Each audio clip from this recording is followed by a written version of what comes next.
Hey everybody, bwcummins here with another drawing for you. It's Inktober day 14 and the prompt is Overgrown. One of those days where I had too many ideas, I couldn't lock down on one, so I just started putting marks on the page, and it became a figure pretty quick, like a face, and then I started thinking of overgrown eyebrows.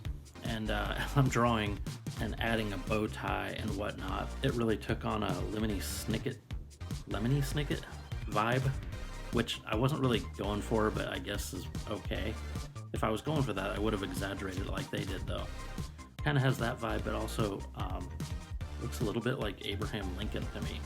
Maybe if Lincoln wasn't assassinated and he grew into old age and never touched his eyebrows, this is what would happen.